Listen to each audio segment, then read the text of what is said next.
नमस्कार साथियों, स्वागत है आपका हमारे YouTube चैनल बढ़िया मिनट्स पे। और आज हम लोग विभिन्न प्रकार के कृषि विधियों के बारे में सीखेंगे। यह एक छोटा सा टॉपिक है जो हर एक एग्ज़ाम में डायरेक्ट सवाल इससे बनता है। तो चलिए हम लोग शुरू करते हैं।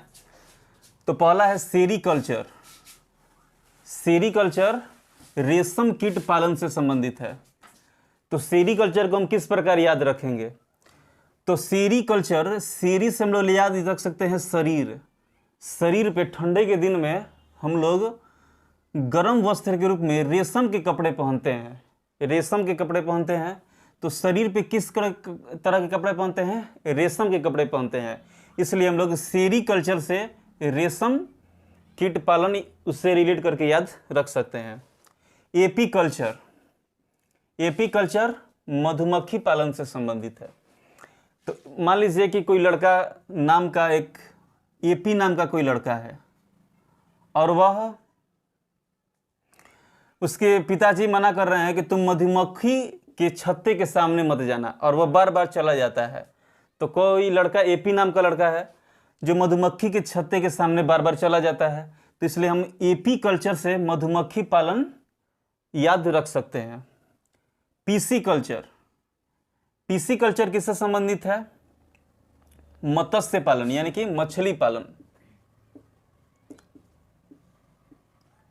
मछली पालन से संबंधित है।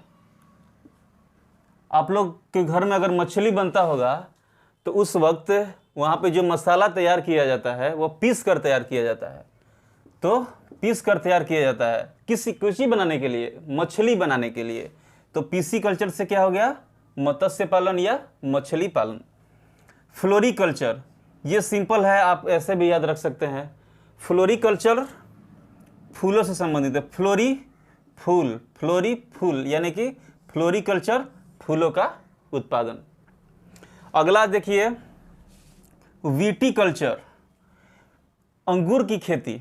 विटीकल्चर किससे संबंधित है? अंगूर की खेती से। तो इसे कैसे याद रख सकते हैं? वीटी से आप लोग यहाँ पर इसका टोन, वीटी का टोन से हम लोग चींटी याद कर सकते हैं। चींटी। तो वीटी या चींटी किस में लगती है? अंगूर में। अंगूर अगर छोड़ दीजिएगा तो वहाँ पर चींटी लग जाती है। तो वीटी कल्चर से हम लोग क्या याद रख सकते हैं? अंगूर की खेती।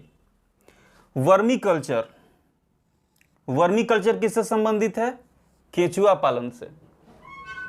तो वर्मी कल्चर किससे संबंधित है? केचुआ पालन से संबंधित है। तो वर्मी को क्या याद रख सकते हैं हम लोग? गर्मी। तो गर्मी के दिन में केचुआ अधिक निकलता है। आप लोग याद करने के लिए इस तरह का उपयोग कर सकते हैं, जैसे ठंडे के दिन में अधिक केचुए निकलते हैं, मगर हम लोग याद करने के लिए वर्मी की जगह गर्मी समझकर केचुआ याद कर सकते हैं कि गर्मी के दिन में केचुआ अधिक निकलते हैं। तो इसलिए वर्मी कल्चर यानी केचुआ पालन। वोमो कल्चर, वोमो से याद रख सकते हैं सुमो। जब किसी की शादी होती है तो वहाँ पर किसी का गाड़ी सुमो, मान लीजिए कि कोई गाड़ी है, उस पर फूल गाड़ी है और उसमें फल को लादा गया है, फल को ले जाया जा रहा है सुमो गाड़ी में। तो उससे हम लोग क्या याद रख सकते हैं? वोमो कल्चर से फलों का उत्पादन। ओलेरी कल्चर यानी कि सब्जियों का उत्पादन। ओलेरी कल्चर, तो ओलेरी से यहाँ पे ओलेरी यानी ऑयल का यानी कि तेल का साउंड दे रहा है, ऑयल। ओलेरी कल्चर। तो सब्जी जो पकता है, हम लोग जब सब्जी बनाते हैं तो वह ऑयल में बनाते हैं। तो हम लोग ओलेरी कल्चर से सब्जियों का उत्पादन याद रख सकते हैं। हॉर्टिकल्चर, हॉर्टिकल्चर ये सिंपल है, बागवानी से याद हम लोग रख सकते हैं। हॉर्टिकल्चर यानी कि से बागवानी, बाग में फूल पौधे या फिर बाग लगाया जाता है, वहाँ पर पेड़ पौधे भी लगाए जाते हैं, उससे याद रख सकते हैं। एरोपोटिक, यह हवा में पौधों का उगाने के लिए इसको बनाया गया है, यह विधि है। एरो, एरो यानी कि एयर, ईयर है। तो एरो से हम लोग एयर याद रख सकते हैं, यानी कि हवा में पौधे की खेती। हवा में अगर पौधे की खेती की जाती है तो उससे हम लोग एरोपोटिक कहते हैं। हाइड्रोपोनिक्स यानी कि जल में पौधे का उगाना। हाइड्रोपोनिक्स किससे संबंधित है? जल में पौधों का उगाना। यह मृदा रहित कृषि है।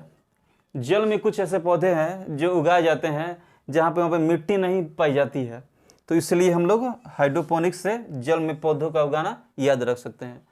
तो आई होप आप लोगों को याद हो गया होगा।